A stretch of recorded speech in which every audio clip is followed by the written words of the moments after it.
Octavia, we can start. We're ready. The Wayne County Art Institute Authority meeting will come to order. Member Seals. Present. Member Ryan. Member Osborne. Present. Member McIntosh has requested an excuse. Member Massey has requested an excuse. Member Haley.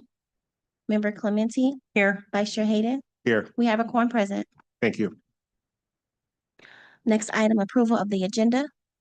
Someone want to make a motion to approve today's agenda? So moved. Have a second? Second.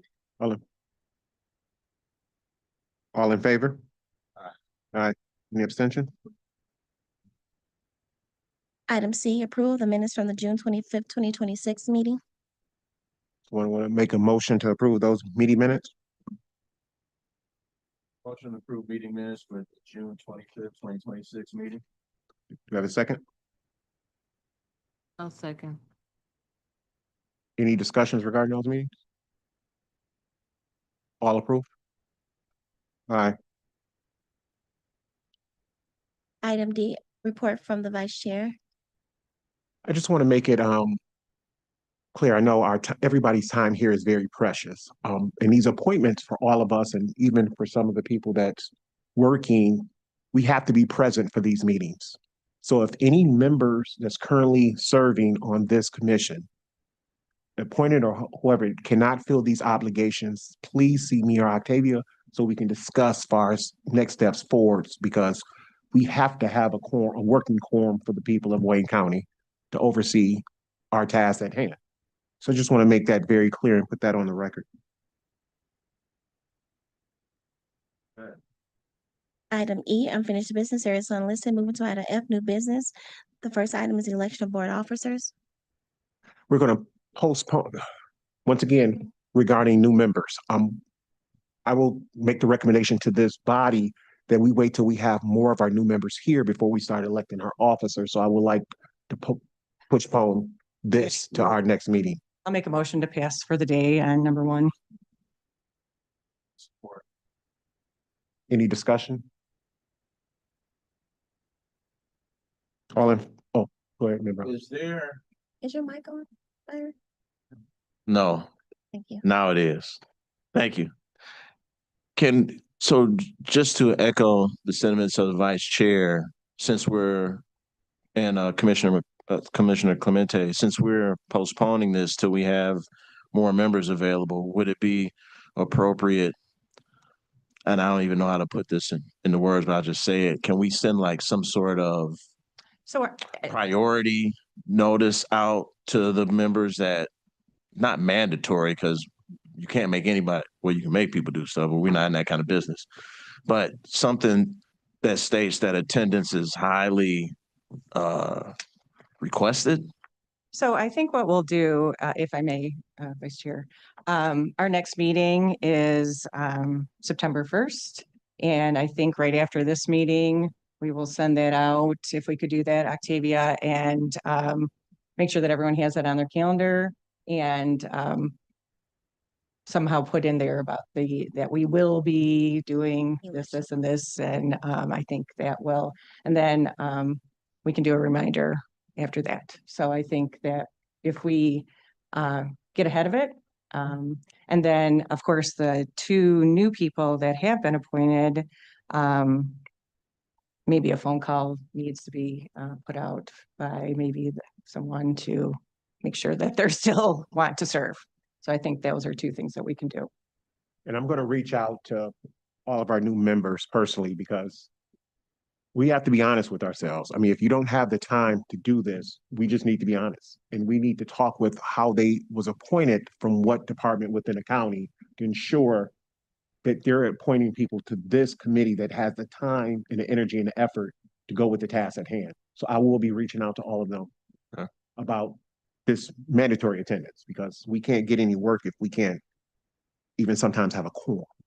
And if I may, so in the service agreement and the articles, we're required to have 4 meetings. So those are the 4 meetings that they would be required to come to. So that's something that we should look at too. They maybe need to read that. So there are 4 meetings that we're supposed to have. And something else that I know, I don't know if this, for some of the members that's been here prior to me, of onboarding session far as the actual requirements. I mean, because when I was onboarded, I did get a wealth of information far as what was actually required, but sometimes going through this before we start, and I know some of these appointments are coming from different parts of the county, but far as having this conversation that we need people that's constantly available and because these times are working hours. And this whole thing of I'm going to try to make it just is not going to be sufficient. So we can work on that and send it to the body and see if this is okay for the group who can send out. Okay, Octavia. Item number 2, approval of the resolution for levying and collection of the millage and the 2026 tax rate request form. To the table, yes.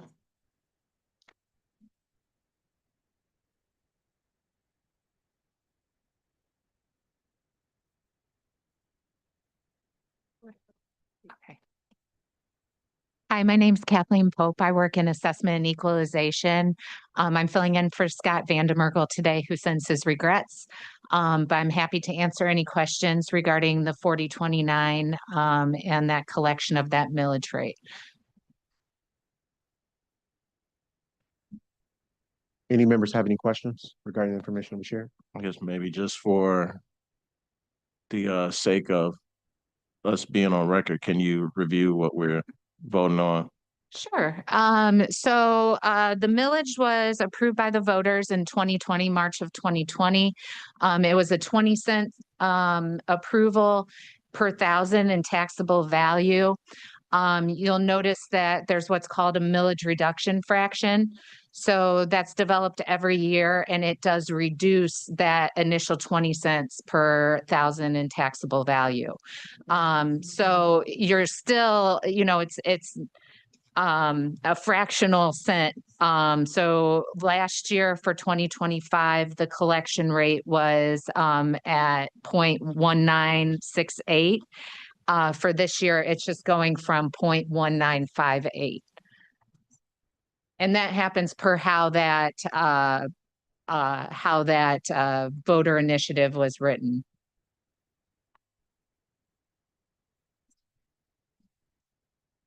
Are there any other questions from any other member?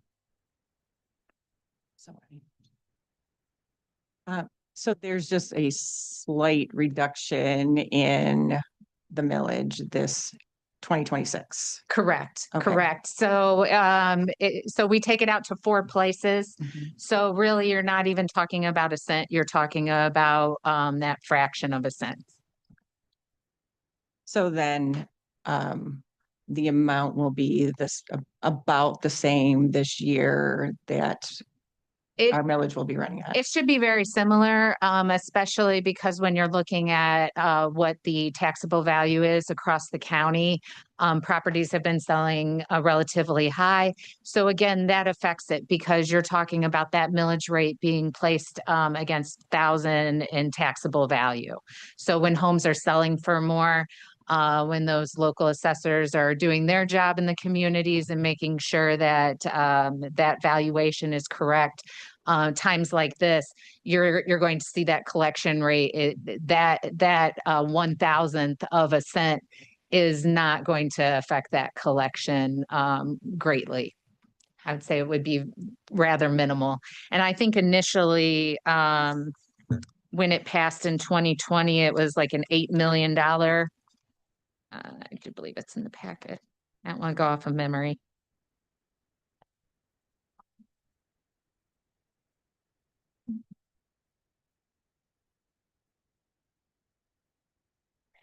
Yeah, they were looking at 8.5 million in 2022 is what they were approximating. Okay. Yes, and we have been seeing year after year property values going up, and so it's helping the different villages to stay sustainable where they're at. I would suspect that millage reduction fraction, and I mean, it's going to happen every year per legislation. It's not an unusual thing. you know, as long as our housing market holds where it is or it's very similar. Assessors use 2 years of sales studies, so it really stabilizes Michigan's tax system. So even if there is a decline or we look at like a 2008, 2009 time, I would tend to say that your collection is going to hold stable. And I don't know if you know the answer to this question or not. Sorry, Mr. Cheers. Okay. Sure. I know there's some talk in the legislature about property taxes. Nothing has happened there because that could really hurt the whole collection of taxes if they mess with that. About getting away from From property factor taxes. taxes, yeah. I think that ultimately comes down to a conversation about, you know, people talk about we want to do away with property taxes or we want to do away with income taxes. And that sounds great to all of us. We're all taxpayers, right? But it has to come from somewhere. So you're going to see those things. I mean, those systems can't just be broken overnight without saying, how are we going to run government? How are we going to run some of these entities like transit, like the DIA, like Wayne Community College? You know, I would say, although that legislation sits there and people support it, you're going to collect it somewhere, whether it's coming from sales tax, because we just can't do away with those services. Thank you. I know that was kind of in the weeds, but that's very important that we need to pay attention to what's going on at the state level too, because it does affect us on all of these fronts. Thank you. No problem. Today is election day, correct? It is. It is. I didn't know he was pushing everybody to get out and vote. Okay. It's a good reminder though, and everybody should vote. So That's what everyone kind of went through. Yeah. Yeah. Any other questions? Thank you. my pleasure. May we have a motion of support, please? I'll make a motion to approve the resolution for the levy collecting the millage of the 2026 tax request. Second. Second. Any other discussion around this? All in favor? Aye. Any opposed? Motion carries. Thank you. Moving to item 3, discussion regarding the small business taxpayer exemption. We all received this literature and we discussed this at our last few meetings. Do any member have any more discussion around this? At the, through the chair, at the last meeting, I believe we agreed to wait to elect all of our officers before we made a move on this. Should we make a motion to table it again until we elect officers? Do we have a timeline? Or do we have that? We have a the first timeline. one? There are some things that can take place. I'm sorry, you want to speak, Heidi?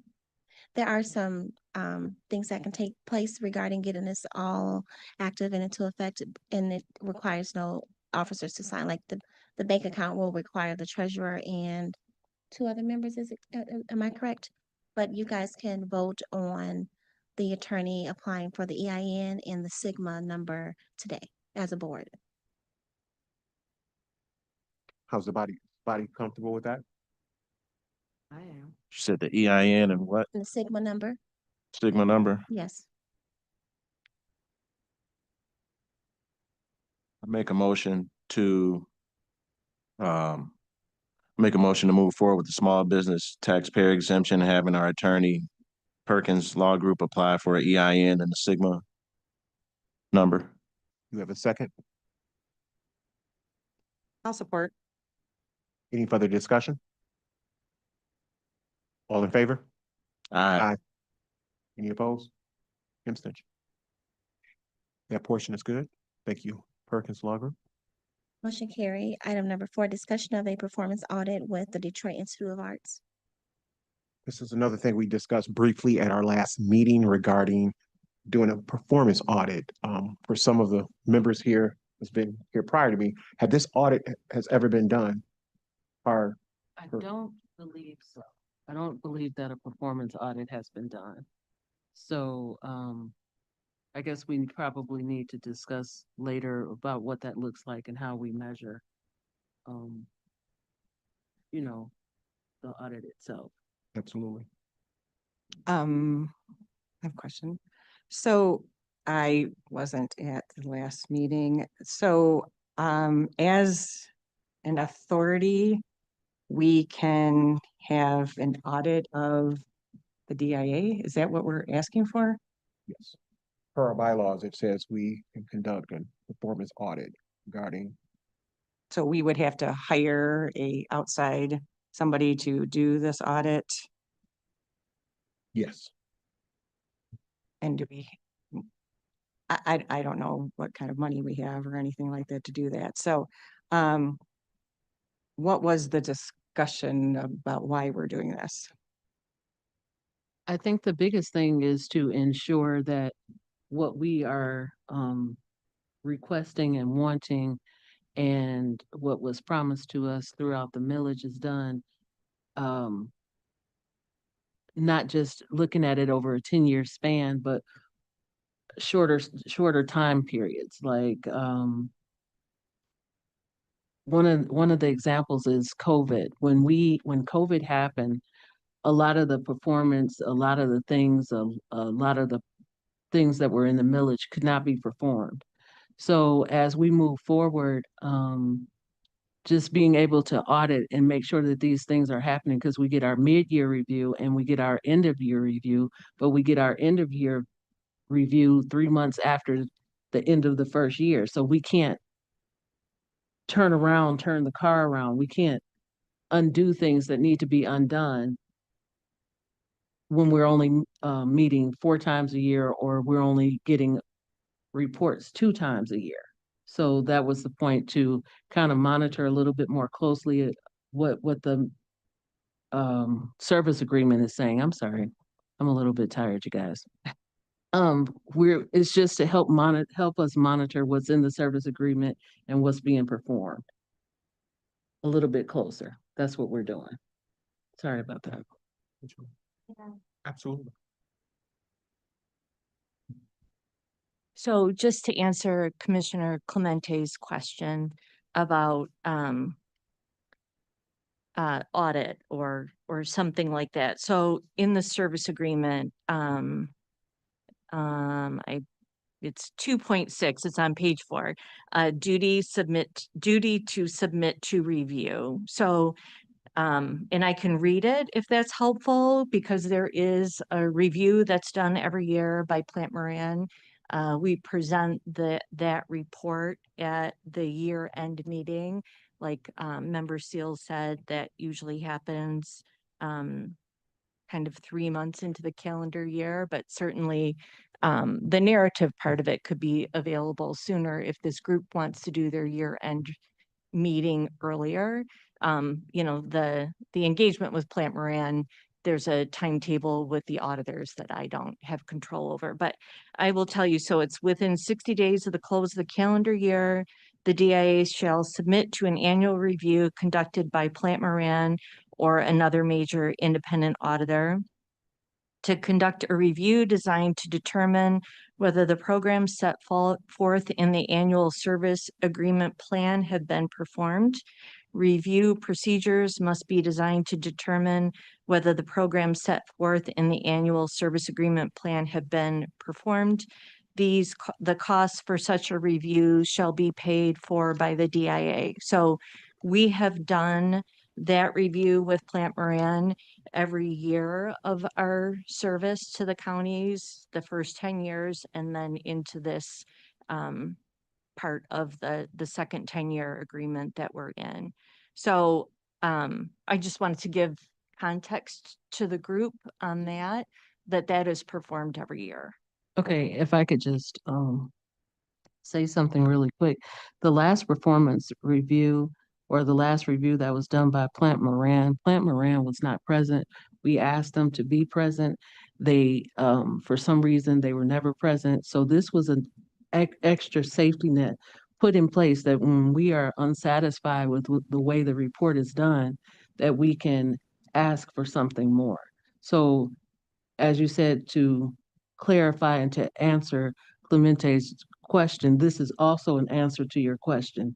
This was an extra safety net because we were unsatisfied with the last review that was done.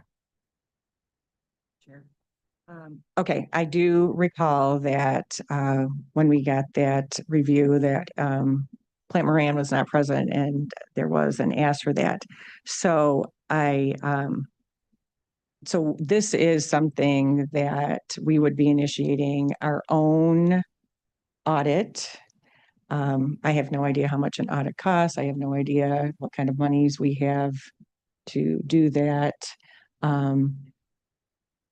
So that's what so we would be auditing their audit. Okay, I have to think about that. And even joining this commission, I was very shocked that, I mean, because with a lot of, especially when you're dealing with a lot of taxpayers' money, like this should have been done annually, you ask me. And it's not even so much as overseeing, like saying the DIA is high or nothing like that, but it helps us navigate far as where we are as a commission. The DIA is working to see how we can work better to ensure all of our county taxpayers, as far as Wayne County, money is being used efficiently.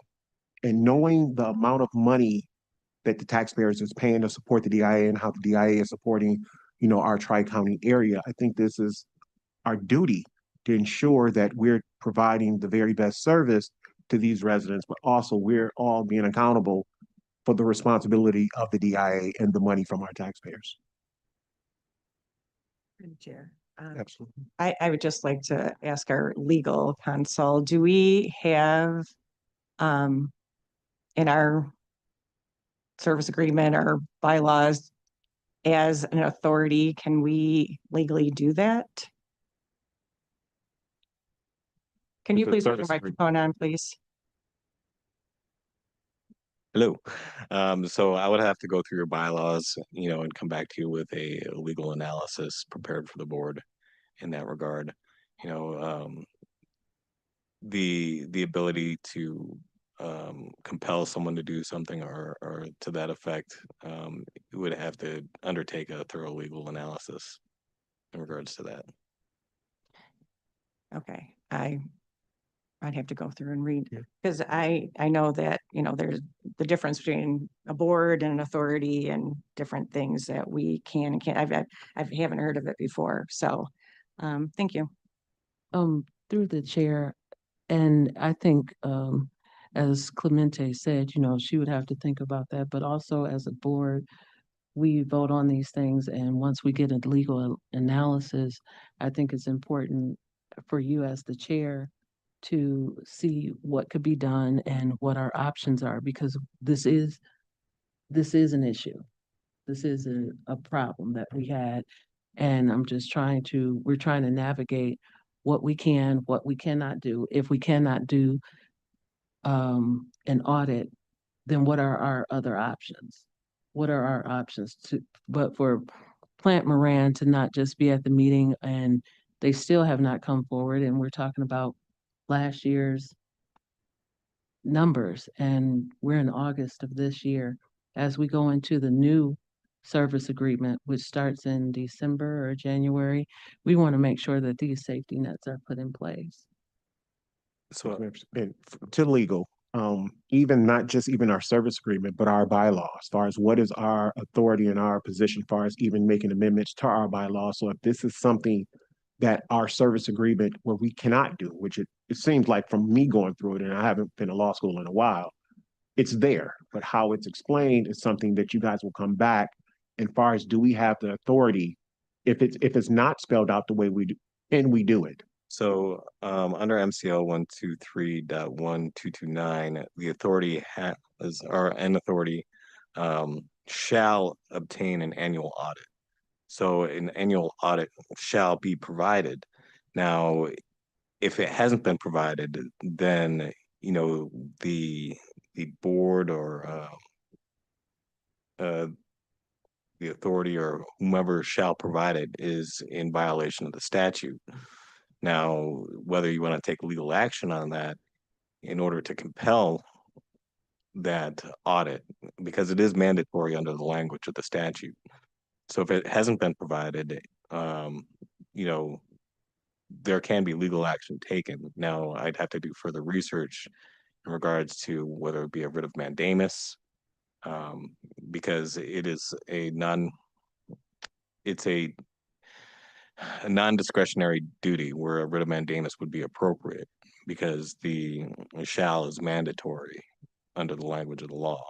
So if we're this far into the year and an audit of all accounts under the Uniform Budgeting and Accounting Act, the UBAA, hasn't been provided, then we're talking about a violation of statute. Okay. And I think another thing for this body to, far as whatever vendors we're using, if we're not going to, they're not going to do what they're tasked to do, maybe we need to start evaluating the vendors we're using. Remember, Haley? So you used the word compel, and that was we started out with requests because there was some things that we had questions about. And I think this body is able to request clarification without changing that without going any further down the road. Just I got some questions and I'd like you to help me figure it out. Maybe I don't understand. You're the expert. Give me an opportunity what that looks like. Sometimes just going over the material if there's a question, because before I can compel you to do something, I got to be sure about that's what I want to do, when I maybe could have just asked you so I can better do our job. I think that's the whole uh, piece that we're trying to get for the members that were here, we're not here, just a better understanding, even for the new members that have come on board or the ones that be here. Let's review, let's just go through this one more time, because they are getting paid for this, and we are supposed to understand. If somebody come and say, do you understand? Well, let's go over this one more time and see if it's some more, see what it looks like again, because we don't know who's in charge. It's a big company. Well, So in all due respect, so the word compel, because that makes somebody push back. To me, it's like, well, we talking about a whole bunch of stuff just because we're attorneys. We just want the facts or want somebody to explain it. So let's be careful about the words coming from this body about compel, I would, please. in response to that, I think it would be important to look at the underlying contractual agreement between this body and Plan Moran. If there is a clause in there regarding, explanation outside of the provision of the audit to the body, then setting the contractual language that would clarify any misunderstanding between Plan Moran's audit and this body, I think that would be appropriate. Thank you. Thank you. Member Oswald? So it sounds like we had an audit, but Plant Moran did not show up to represent the findings behind that audit. Am I correct? Correct. We just had a discussion about members not having time to come to this meeting and trying to express the importance. Would it be too much to maybe try to find another firm if Plant Moran doesn't have time to come to the meeting? Maybe another firm does have time to give an audit out, which would maybe not a second audit, but maybe we just need to switch firms. Through the chair. So this, the audit is performed, Plant Moran performs it for the DAA. Right. And then we review it. And from what I remember, when I was at the meeting and we were discussing it, they were not there. And we did have questions. So there was a couple meetings, if my memory serves me, there were a couple meetings. First meeting, there were questions and we had all those questions. And I believe Julie went back and got the answers for certain questions. But again, a person from Plant Moran was not physically in the room. So I can see there being, things that we want to look at. We want to make sure that things are being done correctly. But I'm not sure about this authority auditing the DIA. That's what I'm concerned Okay, about. if I, Okay, maybe Chair, if I I'm could, wrong. I Trying to think understand. audit was a very strong word, maybe review. If we could say a performance review. And again, our concern was still with Plant Moran's, um, what they gave us. Of course, we know how the audit goes. The DIA provides them with information. They compile it into a neat little pile and then it's presented. That's the way it's always been until this last year that I know of. I've never known Plant Moran to not be present for their review. And that is where the concern is. It's not necessarily reviewing challenging Plant Moran. It's, hey, this is the way it's presented to us. And we, as the body, the AIA, the Wayne County Arts Authority, we are asking and requesting that the DIA do it this particular way during our meeting. And I think that we are within our rights to ask for things to be presented that way. So when we say a discussion of the performance, it's maybe not audit, but the performance review of the DIA. I think that would be a better word. Okay, through the chair. Okay, that's what I'm trying to understand because to me, it sounded like we were going to try and hire another firm to do something. So, and Plant Moran, from what I remember, has always been responsive and been at the table, like you said. So I think that maybe we need to be a little more, make sure they're here so that they can, and be prepared. If we have questions, that we get the performance review or whatever it's called, the DIA's audit in time so that we can all review it and we have all those questions and then they can get back with us.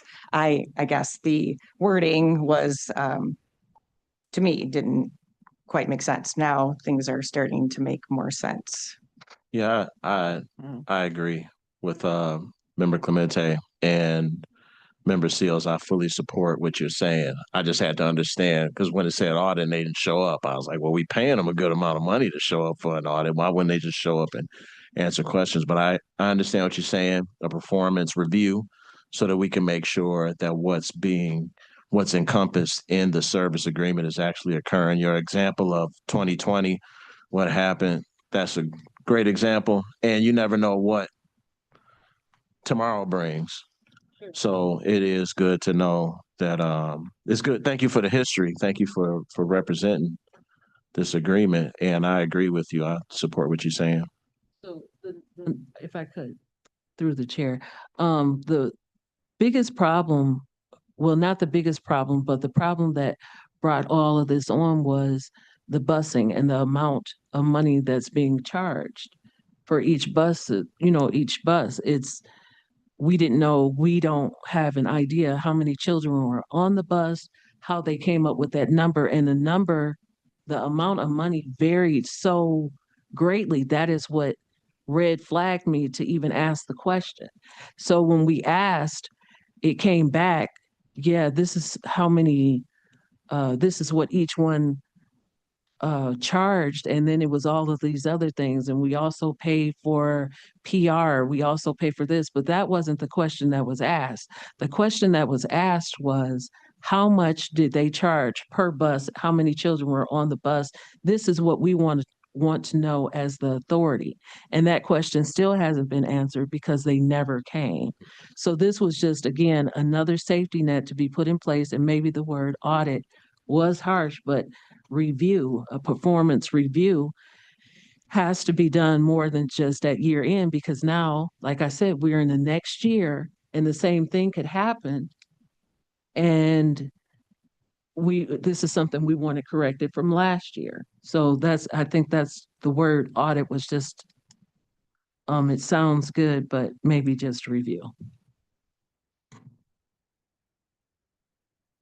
Through the chair. So I'm trying to, so how do we proceed with this? How are we as the authority going to perform a review? That's what I'm trying to understand. We're discussing this and maybe, I don't know. Yeah, you wanted to say, Judy, then I can- because it's on the agenda. Yeah, just because I lived, eat, and breathe this for many years. I just want to make sure I give like context to the, so it's called agreed upon procedures because the service agreement, the way it's written and the way we do our work, it's not auditable by like the standards of an auditor. So the process is called agreed upon procedures. We engage Plant Moran together with the authority. So at the beginning, I think it'll be in December, January, this group receives the engagement letter and signs it, and we sign it because we are engaging these agreed upon procedures with Plant Moran together. Then they put the report together. I mean, they do the procedures with our accounting team. And then there's a management representation letter that is co-signed by someone from the authority and the DIA. I don't know who reached out to Plant Moran to ask them to attend this meeting, but my experience with Plant Moran is that they are happy to come at any point. So I can be helpful in that if you would like, or I can give you the name. I mean, Plant Moran's a big company. I can give you the names of the actual people who are doing the work for the DIA. So I can provide that if that's helpful. And then this authority can invite them to whatever meeting they, see fit, whether it's the year-end review or whether it's when you are signing the engagement letter. I think they'd be happy to come. Oh, just for clarity, we did ask specifically you for that. We asked you to have someone present from them. And at that time, that information was not provided to us, nor did they come to the next meeting. So if you're going to provide us with that information, are you saying that we should go back to them and ask them to come in to clarify the audit? I mean, the information that they provided to you last year, because that was what was asked of you guys in the first place. I'm sorry if I misunderstood. I didn't know that I was inviting Plant Moran to the meeting. So, and I think I'm happy to connect them with this group so that it can be integrated in the process of putting an agenda together for sure. Plant Moran has always presented their findings, what they were presenting. So you're saying that you didn't know, but I know for the last, we've been on this board together, they've always done it, years. So when the numbers came out and we asked at that time that we hold off on reviewing it and ask some questions and that they come and explain. So when you say that you weren't aware that we wanted them, I don't know how did it need to come in writing because we definitely had the discussion. No, so that was my misunderstanding. Okay. When I came back after that initial meeting with more detail on those line items, I mean, and I'll apologize for that. My understanding was that I was just bringing more detail. I must have missed that the request was actually to bring Plant Moran back. So that's on me. I misunderstood. So I thought I had satisfied the questions when I came back for the next meeting, and obviously I didn't. So I apologize for that and make sure that I'm clear on exactly what the authority is asking and who needs to come to the meetings in the future, for sure. Okay, so I guess that I do remember us asking for Plant Moran to be there. And so I guess Octavia, are we responsible to get a hold of Plant Moran to invite them? Because you're usually very responsive. Where does that fall? Through the chair, I'm not sure. Okay. That has never been requested, but I can look into it and let you Okay. guys know. And then my other question is, okay, so there's this engagement letter that someone signs. So within that letter, it kind of says agreed upon procedures. Is there any way in that we could add, we want more detail, or we want someone to show up in that engagement letter to here? I don't know exactly how the, legally how that works. I guess just if we're more clear on different things that, it gets kind of hits the points Yeah. of what we need. And I guess too, if anyone is presenting anything, someone should be present to present it from that, we're asking the information. I'm not going to my doctor and they're sending it through my MyChart and say, figuring it out. So if someone is presenting something, and if it's from legal, from an outside source, they need to be here. I mean, that's just common practice. You shouldn't just send it through another body that, the DIA hired. They should be here to present their findings. As an independent auditor, they should be here and we shouldn't be hearing it through the DIA. And I guess if we need to change language of making that, like you say, Commissioner, that needs to be looked at as we review our bylaws and look through other things to make our jobs and our tasks more efficient. Go ahead, Lee. So the requirement for a presentation to the board after an audit can easily be added to an engagement agreement or retention of services agreement. That wouldn't be an issue. And I think that would alleviate a lot of the authorities' concerns moving forward, especially for years to come. Simple language stating that, within, 2 weeks of the audit being released, or 4 weeks, or conditional at the next board meeting, that, a representative of the audit company shall appear, and make sure that the language is shall, so that way it's mandatory to explain the audit's findings. I think that would be not only great to alleviate the board's concerns, but also, it would also put the onus back on them, and, in regards to the agreement. And so that way you're not fishing for a contact. They know that it's going to be at the next board meeting. Through the chair. Yeah, like Member Seal said before, we've always had Plant Moran here, and this past time we did not, and there were a lot of questions that came up. So I think that making anything more clear and transparent makes sense, that they know that they need to, they should know that they need to be here, but if that's something that can be added, that I don't think that's a problem. We'll need a motion and support to add that to the bylaws. Make a motion to add that the auditing firm shall present, or what shall be in person to present, along with the DIA, for just making this up on the fly, when the audit is presented, that they shall be in person to present the audit with the along DIA. with the DIA. Attorney Sump, is that clear? So I would like to just add some clarifying language to that, is shall be present at the next meeting Okay. called by the authority. It shall be in person to present the findings of the audit and answer questions of the authority. I'll accept that amendment. That's why we hired you. Yeah. Okay. May I have support?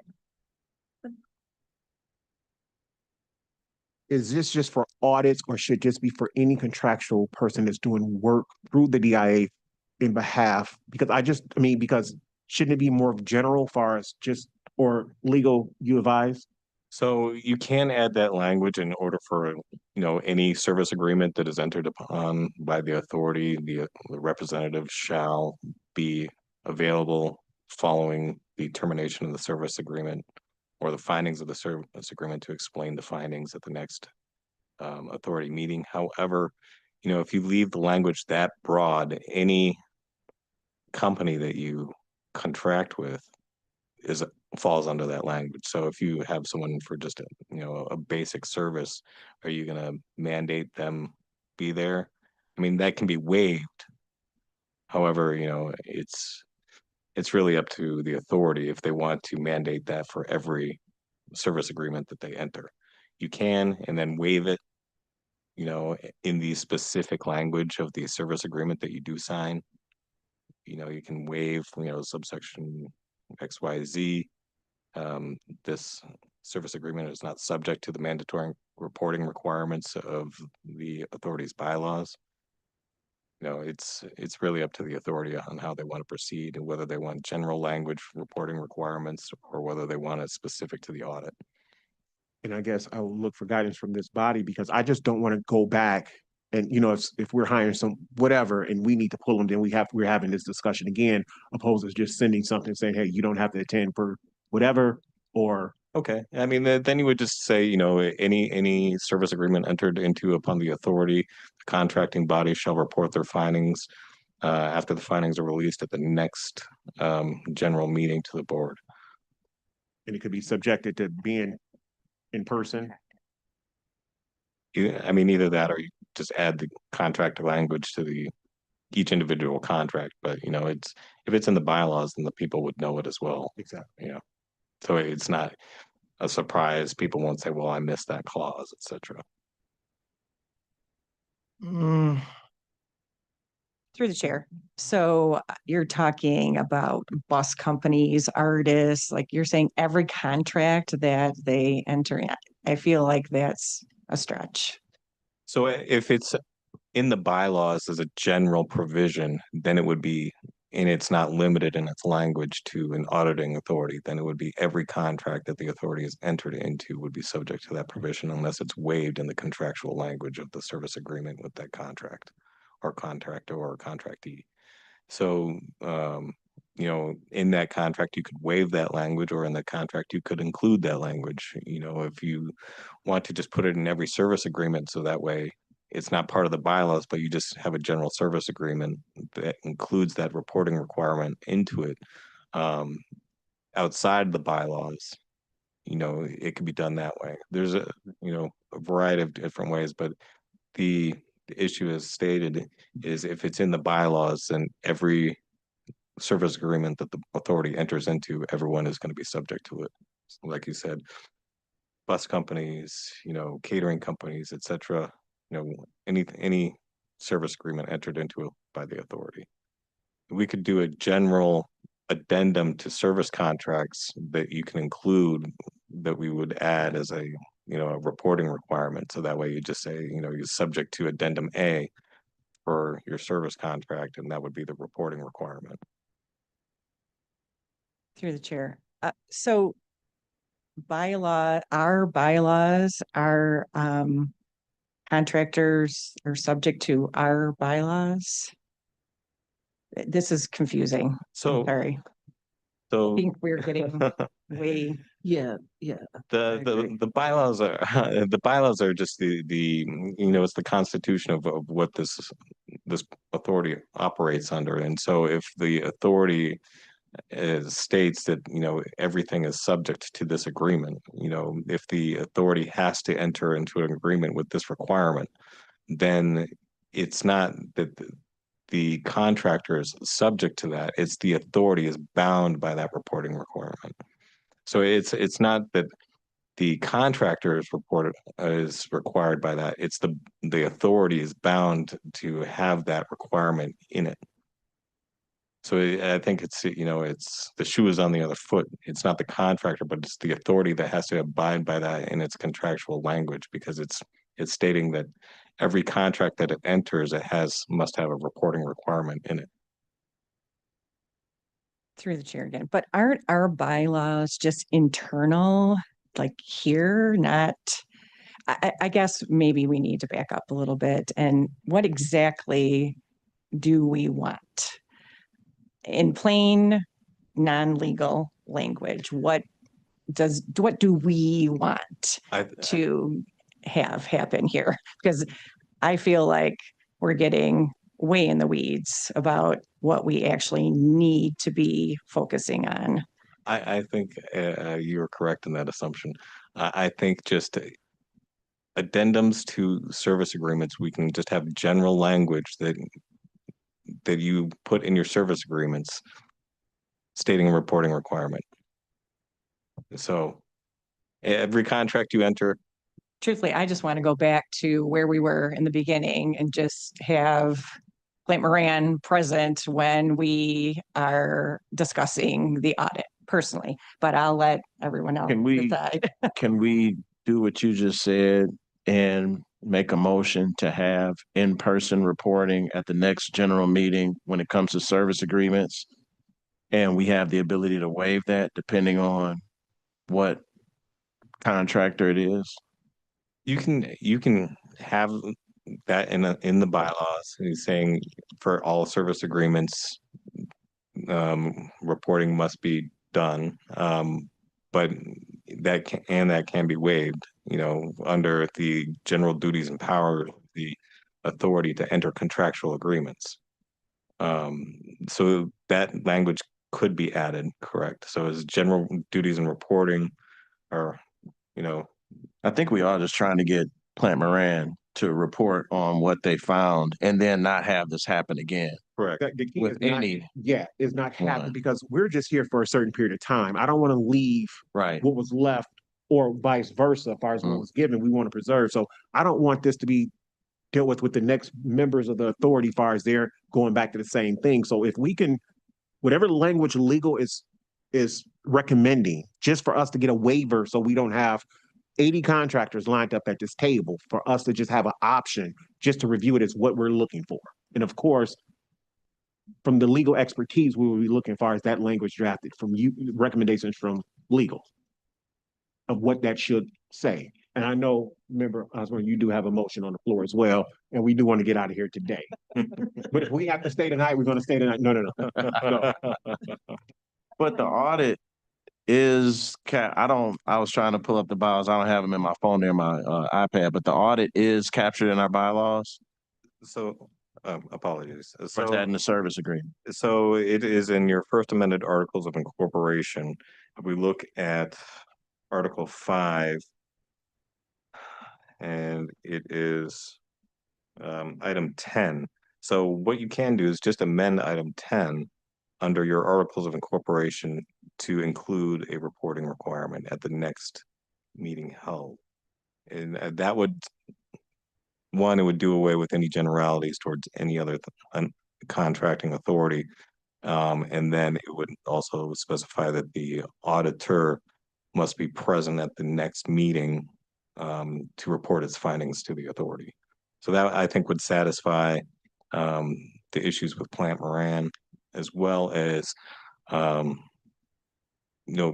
of get us out of the weeds and to all the other general contracting authorities. So if you just want to amend, I'll put together language for amending Article 5 and present it to the board at the next meeting if that's appropriate. Osborne, do you want to rescind your motion until? Yes, I'd like to rescind my motion so that, let me know if I'm saying this correctly. I'd like to rescind my motion to allow legal counsel to review Article 5, Section 1 and present a more appropriate amendment to my original motion. It's actually Section 10, but then Section 10? Yes, correct. Article 5, Section 10. Correct. Which would also give us a chance to have more members at the board, hopefully. It will. But let me ask this. May I make a motion to have Plant Moran at our next meeting to present their findings? I don't think you need a motion. We just need to reach out to Plant Moran if he'll need to be here. Yes, Yes. Finish first. we need to finish his We need to motion. finish Yes. Oh, okay. Before we go on. Right. So that was my original one, to rescind my motion to allow legal counsel to look into articles of incorporation and amend Article 5, Section present language to amend Article 5, Section 10.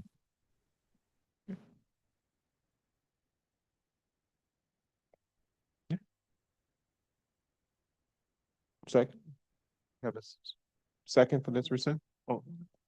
All in favor? Aye. Aye. Excuse me, through the chair, we have Commission Counsel, Ms. Felicia Johnson on the line to speak. My apologies for interrupting. I have been listening, but to the point that you're on, before you actually take the vote, it's the Wayne County Commission that amends the articles of incorporation, not this board. So if you're requesting a change to that, my office will take care of that and look into it. But I want to state that the articles and the audit that the statute and the articles refer to is the audit of the authority itself. It's not the audit of the DIA.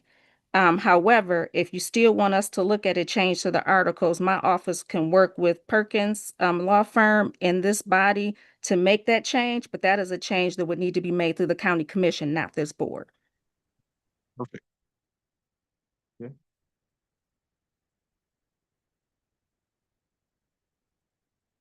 Commissioner, you have something to say? No.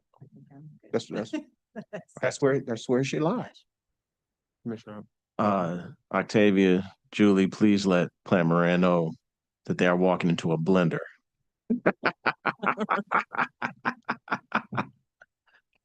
I'm happy to work with Octavia to give Octavia the information that so she can pull them into the coordinating the next meeting and everyone who's going to be here.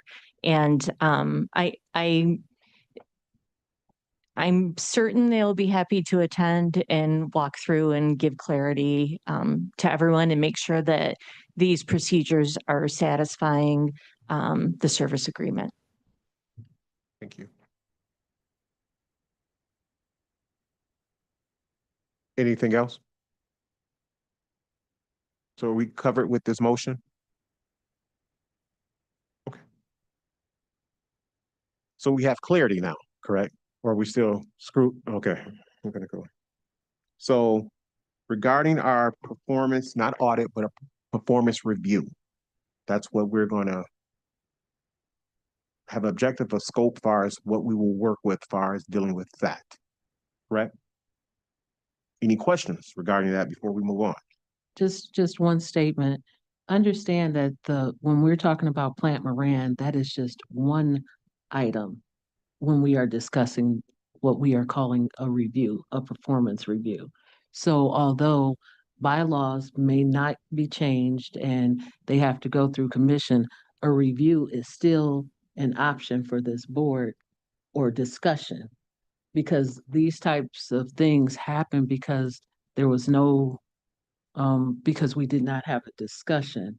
I mean, well, we did have a discussion, but we're talking about having a regular discussion about things that concern us within the service agreement. So originally, that was the whole point of number 4 in the first place. Yeah, so just to be clear, this performance review is to look at the totality of what is being going on. Not just, I mean, it's looking at Plant Moran, we're looking at everything because it's really to evaluate the funds provided and collected from the DIA with our service agreement and going through that, as far as having an independent person to perform this review. So that's everything is on the table with this review, just for everyone to be clear, or if anyone has questions. And that's including Plant Moran. Correct.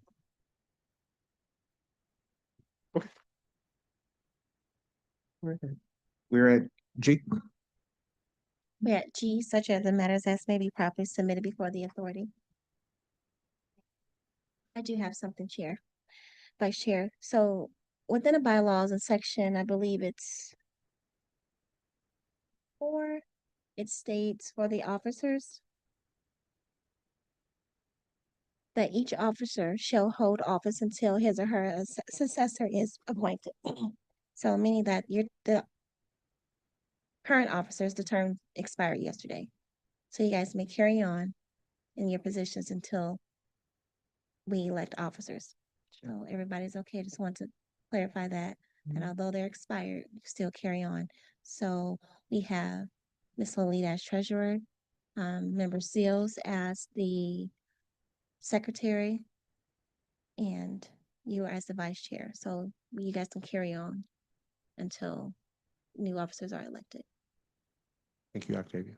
You're welcome. Since there's no other matters submitted, do we have any questions online or from in person? Maybe do we have anything? No. There is no one online wishing to speak. Julie? No one.